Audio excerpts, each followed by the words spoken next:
Hi friends, welcome to Meena's menu.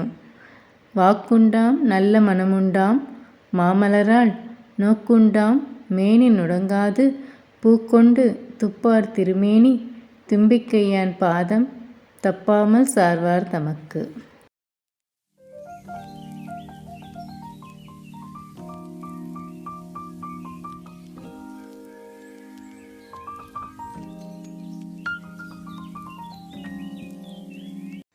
Thiruppavai ஆறாம் பாசுரம். புள்ளும் சிலம்பினகான் புல்லரையன் கோயில் வெள்ளை விழிசங்கின் பேரரவம் கேட்டிலையோ. பிள்ளாய் எழுந்திராய் பேய்முலை நஞ்சுண்டு கள்ளச்சகடம் கலக்கழியக் காலோச்சி வெள்ளத்தரவில் துயிலமர்ந்த வித்தினை உள்ளத்து கொண்டு முனிவர்களும் யோகிகளும் மெல்ல எழுந்து அரியன்ற பேரரவம் உள்ளம் புகுந்து குளிர்ந்தேலோரெம்பாவாய்.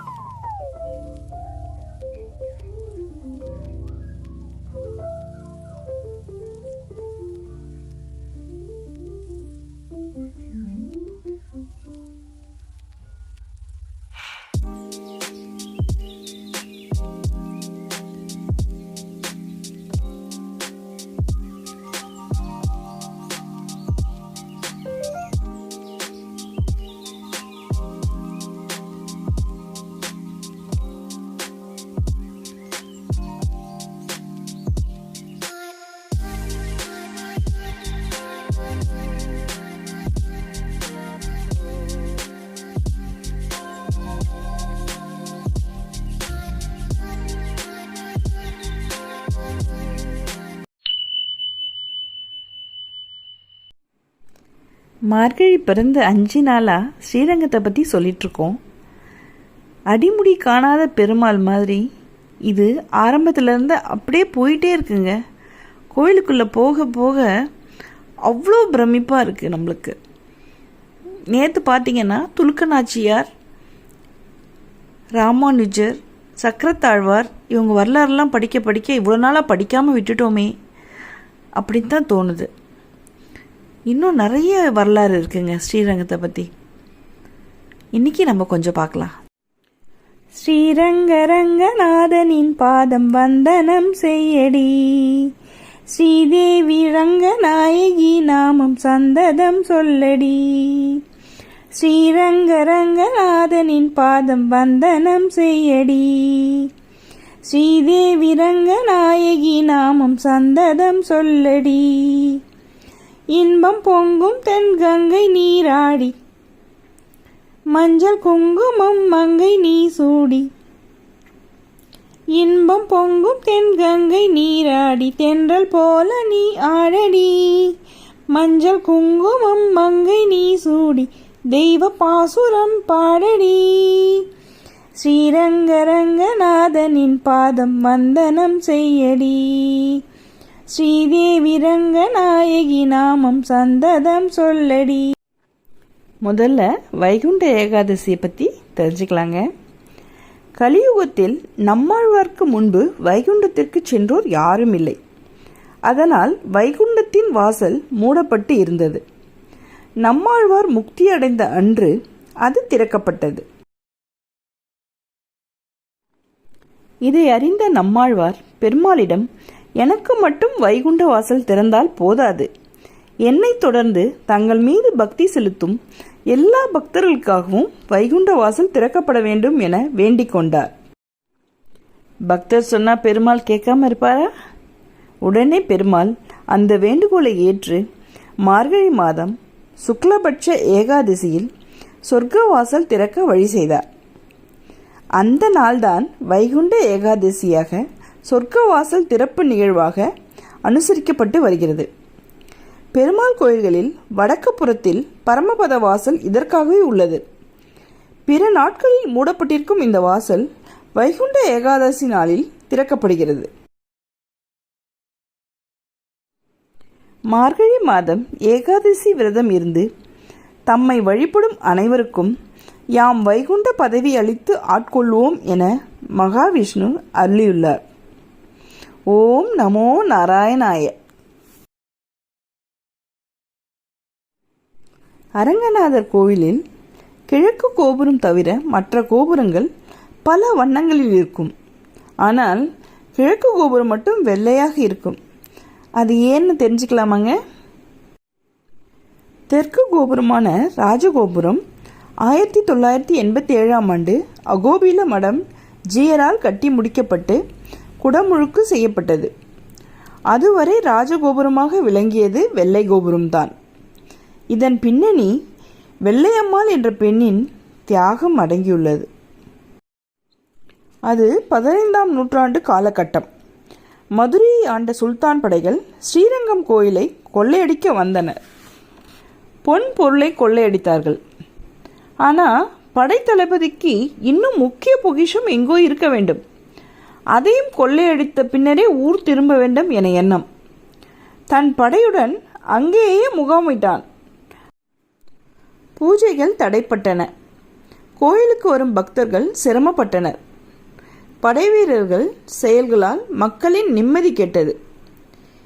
இதை கண்ட அரங்கனிடம் அளவற்ற பக்தி கொண்டு கோயில் நடனமாடி திருப்பணி செய்து வந்த வெள்ளையம்மாள் என்ற பெண் மனம் வெதும்பினாள். வெகுண்டு எழுந்தாள். தளபதிக்கு பாடம் புகட்ட ஒரு தந்திரம் செய்தாள். தளபதி பெண்ணாசை பிடித்தவன். அவனிடம் வெள்ளையம்மாள் நெருங்கி பழகினாள். தனக்கு பொக்கிஷம் இருக்கும் இடம் தெரியும், வாருங்கள் காட்டுகிறேன் என்று ஒரு நாள் அவனை அழைத்து கொண்டு வெள்ளை கோபுரத்தின் உச்சியை அடைந்தாள். வெள்ளையம்மாள் தன்னிடம் நெருங்கி பழகியதால் அவளை நம்பி படைத்தளபதியும் அவள் பின்னால் சென்றான். கோபுரத்தின் உச்சியை அடைந்ததும் வெள்ளையம்மாள் அந்த தளபதியை மேலிருந்து கீழே தள்ளிவிட்டாள். தளபதி கீழே விழுந்து இறந்து போனான். வெள்ளையம்மாளும் மேலே இருந்து குதித்து தன் உயிரை மாய்த்து கொண்டாள். அரங்கனின் பொக்கிஷத்தை காப்பாற்றுவதற்காக தன் உயிரை கொடுத்த அந்த மங்கையின் நினைவாக அந்த கோபுரம் வெள்ளை கோபுரம் எனப்படுகிறது. சித்தர் சட்டைமுனி என்பவர் ஸ்ரீரங்கம் வந்தபோது ரங்கநாதனை சேவிக்கச் சென்றார். அதற்குள் அர்த்தஜாம பூஜை முடிந்து நடை அடைக்கப்பட்டுவிட்டது.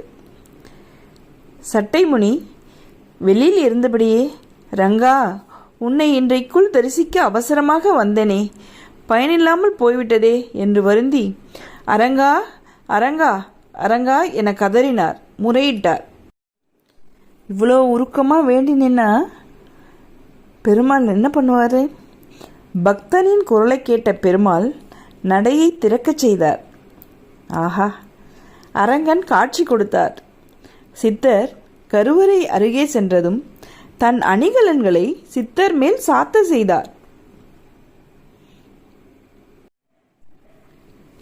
இரவில் கோயில் கதவுகள் திறந்து இருந்ததால் இவரை திருடன் என நினைத்து மக்கள் பிடித்து அரசனிடம் கொண்டு சென்றார்கள். அரசர் விசாரித்தார். ஆனால் சட்டைமுனி சித்தர் நடந்தவற்றை எல்லாம் கூறினார். தான் எந்த நகையையும் எடுக்கவில்லை, பெருமாளே அணிவித்தார் என்றார். அரசன் அவரை நம்பவில்லை. மறுபடியும் அவ்வாறு நடக்குமா என்று சோதிக்க நினைத்து அரசன், சித்தர், மக்கள் கோயில் முன்பாக கூடினர். கோயில் கதவுகள் சாத்தப்பட்டன. இப்பொழுதும் சித்தர் ரங்கா ரங்கா ரங்கா என்று கதறினார். பெருமாள் அருள் செய்தார். என்ன பண்ணார் தெரியுமா? கதவுகள் திறக்க வைத்தார். மேளங்கள் முரசுகள் தானாகவே முழங்கச் செய்தார். அரங்கன் அணிந்திருந்த ஆபரணங்கள் பெருமாள் திருமேனிலிருந்து கழன்று சட்டை முனிமேல் வந்து சேர்ந்து அவரை அலங்கரித்தன. அரசர் உள்பட அனைவரும் அரங்கனின் மகிமையையும் சித்தரின் பெருமையையும் உணர்ந்தார். சித்தர் ஒளியாக மாறி பெருமாள் காலடிகளில் மறைந்தார். என்ன ஒரு கருணை பாருங்க. இன்னொரு சுவாரஸ்யமான நிகழ்ச்சியும் இந்த கோவிலில் அரங்கேறி இருக்குங்க. கம்ப ராமாயணத்தை கம்பர் இங்கே அரங்கேற்றம் செய்தபோது அதில் நரசிம்மரை பற்றி குறிப்பிட்டதற்கு அறிஞர்கள் எல்லாரும் சேர்ந்துட்டு எதிர்ப்பு தெரிவிச்சாங்களாம். ராமாவதாரத்தில் நரசிம்மர் பற்றி சொல்லக்கூடாது என்றனராம். கம்பர் உடனே அதை அந்த நரசிம்மரே சொல்லட்டும் என்று நரசிம்மரை வேண்டி நின்றாராம். உடனே நரசிம்மர் கர்ஜனையுடன் தூணிலிருந்து வெளிப்பட்டு கம்பரின் கூற்று உண்மை என ஆமோதித்து தலையாட்டினாராம். மேட்டழகிய சிங்கர் எனப்படும் இவர் தாயார் சன்னதி அருகில் தனி சன்னதியில் உள்ளார். கையில் சங்கு மட்டுமே உள்ளது. சன்னதி எதிரில் கம்பராமாயண அரங்கேற்ற மண்டபம் உள்ளது. அடுத்து நம்ம பார்க்க போகிறது அமுத கலச கருடாழ்வார்.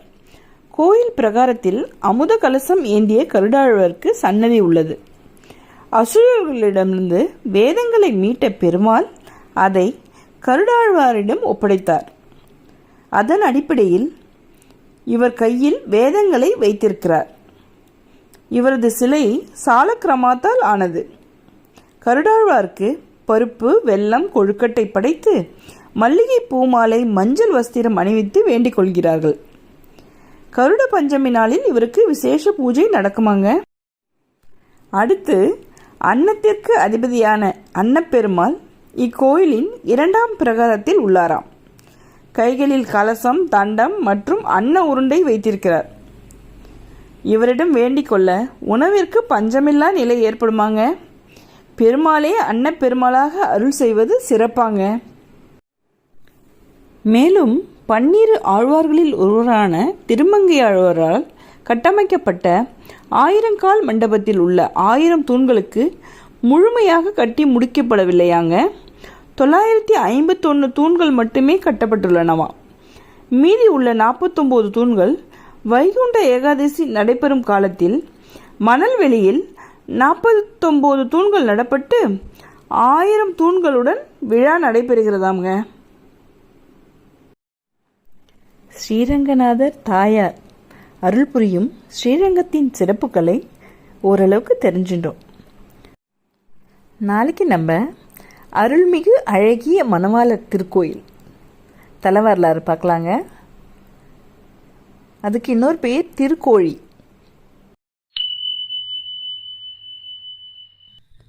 ஓம் நம சிவாய.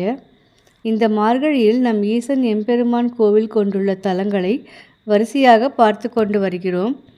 முதலில் திருவானைக்கால் ஸ்ரீ அகிலாண்டேஸ்வரி சமேத ஜம்புகேஸ்வரர் ஆலயத்தினை பார்த்தோம். அடுத்து திருக்கடையூர் ஸ்ரீ அபிராமவல்லி சமேத அமிர்தகடேஸ்வரர் ஆலயத்தினை பார்த்தோம். அந்த வரிசையில் 3வதாக இன்று நாம் காண இருப்பது சீர்காழி தோணியப்பர் ஆலயமாகும். அம்பாள் பெரிய நாயகி, திருநிலை நாயகி. இத்தல இறைவனை போற்றி அப்பர் 3 பாடல்களையும், சுந்தரர் 1 பாடலையும், சம்பந்தர் 67 பாடல்களையும் பாடியுள்ளனர். எனவே இது பாடல் பெற்ற ஸ்தலமாகும். முதலில் ஆலயத்தின் அமைப்பை பார்க்கலாம். தர்மபுர ஆதீனத்துக்கு உட்பட்ட இந்த ஆலயம் தூய்மையாக பராமரிக்கப்படுகிறது. ஊரின் நடுவில் அமைந்துள்ள இக்கோவிலை சுற்றி பெரிய மதிலும் 4 திசைகளிலும் பெரிய கோபுரங்களும் அமைந்துள்ளன. கிழக்கு ராஜகோபுரமே பிரதான வாயில். 7 அடுக்குகள் கொண்ட தெற்கு வாசல் வழியாகவும் பக்தர்கள் செல்கிறார்கள். கீழே வாயில் வழி பிரவேசித்தால் வலப்பால் மண்டபம், நேரே பலிபீடம், நந்தி, துவஜஸ்தம்பம், விசாலமான பிரகாரம், தெற்கு சுற்றில் நந்தவனமும் இருக்கிறது. தெற்கு கோபுர வழியை ஒட்டி வலம்புரி மண்டபத்தில் அஷ்ட பைரவர்கள் உள்ளனர். மேற்கு சுற்றுமுனையில் கிழக்கு நோக்கி ருணம் தீர்த்த கணபதி எழுந்தருளி இருக்கிறார். மேற்கு கோபுர வாசலை ஒட்டி சிங்காரவேலர் சன்னதியும் காளிபுரீஸ்வரர் சன்னதியும் அடுத்தடுத்து கிழக்கு முகமாக காணப்படுகிறது. வடக்கு சுற்றுக்குள் திரும்பும் முன் அழகிய ஞானசம்பந்தர் கோவில் அமைந்துள்ளது. இங்கே முன் மண்டபம், அர்த்த மண்டபம் எல்லாம் உண்டு. ஞானபுரேஸ்வரர், ஞானாம்பிகை சன்னதிகளையும் இங்கே காணலாம். அழகான சுவர் ஓவியங்களும் உள்ளன. அம்பாள் சன்னதி தனி கோயிலாக அமைந்துள்ளது. கிழக்கு முகமாக இருக்கிறது. பலிபீடம், கொடிமரம், நந்தியை தாண்டியதும் விக்னேஸ்வரரையும் துவார சக்திகளையும் காண முடியும். 2 படிகள் கடந்தால் முகமண்டபத்தில் திருநிலை நாயகி நின்ற திருக்கோலத்தில் சதுர்புஜங்களுடன் காட்சி தருகிறாள். மாசி சுக்கிரவாரங்களில் அம்பாளுக்கு மாவிளக்கு போடுவதும் கம்பிகளால் ஆன காவடி எடுத்தலும் நாக்கிலும் முதுகிலும் அலகு குத்தி கொள்வதுமாக நேர்த்திக்கடன் செலுத்துகிறார்கள். ஆடிப்பூரமும் விசேஷமானதே. அம்பிகை கோஷ்டத்தில் சாமளை, இச்சாசக்தி, ஞானசக்தி, கிரியாசக்தி, துர்க்கை, தனி மண்டபத்தில் கண்டேஸ்வரி உள்ளனர். பிரகாரத்தில் வாகன மண்டபமும் உள்ளது. முன் மண்டபத்தில் கார்த்திகேயன் காணப்படுகிறார். வடக்கு பிரகாரத்தில் இருந்து பிரம்ம தீர்த்தத்தை பார்க்கலாம். பிரம்ம தீர்த்தத்தின் 4 பக்கங்களிலும் சீரான படிகள் உள்ளன. தெற்கு படித்துறையில்தான் ஞானப்பால் அருந்திய காட்சிகள் அமைக்கப்பட்டிருக்கின்றன. இந்த இடம் ஞாயிறு காணி எனப்படுகிறது. பிரம்மா உண்டாக்கி ஸ்நானம் செய்த புஷ்கரணி இது என்று சொல்லப்படுகிறது. 5 அடுக்கு கிழக்கு ராஜகோபுர வாயில் வழி நுழைந்தால் துவஜஸ்தம்பம் கடந்து மூலவர் மகா மண்டபத்தை காணலாம். வலப்பால் உள்ள ஆடல் வல்லான் சபையை தாண்டினால் பள்ளியறை உள்ளது. அர்த்த மண்டபத்துள் பிரவேசித்தால் எதிரே பிரம்மபுரீஸ்வரர் தரிசனம் தருகிறார். அருகில் ஆளுடை பிள்ளைக்கு தனி சன்னதியில் பொற்கிண்ணத்தோடு காட்சி கொடுக்கிறார். இந்த விக்கிரக உபயம் 3ஆம் குலோத்துங்கனின் அடுக்களை பெண்டிரில் மூத்தவளான ராஜவிக்ஷாதா என்கிறது ஒரு குறிப்பு. வாகன மண்டபத்தை அடுத்து 63 சம்பந்த பெருமான் சன்னதிக்கு பின் கங்கா விசர்ஜனர், அகஸ்தியர், கணபதி மற்றும் தென்முக தெய்வங்களை காணலாம். உள்வாயிலில் வெளியே தோடுடை பதிகம் சலவைக்கல்லில் பொறிக்கப்பட்டிருக்கிறது. சோமஸ்கந்தர் சன்னதி சௌந்தரியமாய் உள்ளது. ஒவ்வொரு சுக்கிரவாரமும் இரவு 10 மணிக்கு மேல் அர்த்தஜாமம் முடிந்தவுடன் புனுகு எண்ணெய் சார்த்தி நெய்யில் தயாரித்த வடை பாயசத்தை இவருக்கு நைவேத்தியம் செய்கின்றனர். எப்போதும் இவருக்கு நெய் தீபம்தான். படிக்கட்டு இறங்கிய இடத்தருகே மூங்கில் மரம், அருகிலேயே பாரிஜாதம் எல்லாம் இருக்கிறது. பிரம்மபுரீஸ்வரர் கோஷ்டத்தில் பிரம்மா, துர்க்கை, பிட்சாடனர், காலபைரவர் உள்ளனர். பக்கத்திலேயே தேவேந்திர லிங்கம் உள்ளது. அடுத்து தனி மண்டபத்தில் சண்டேஸ்வரர் அருள் பாலிக்கிறார். தொடர்ந்து நடந்தால் அபிஷேக வாவி அமைந்துள்ளது. கிழக்கு சுற்றில் நவகிரகங்களும் ஜ்வரஹரேஸ்வரரும் உள்ளனர். அப்பர், சுந்தரர், நம்பியாண்டார் நம்பி, அருணகிரிநாதர், பட்டினத்தார், வள்ளலார் என்று அனைவரும் போற்றி பாடிய க்ஷேத்திரம் இது. நாளை சீர்காழி தோணியப்பர் ஆலயத்தின் ஸ்தல புராணத்தை பார்க்கலாம். திருச்சிற்றம்பலம்.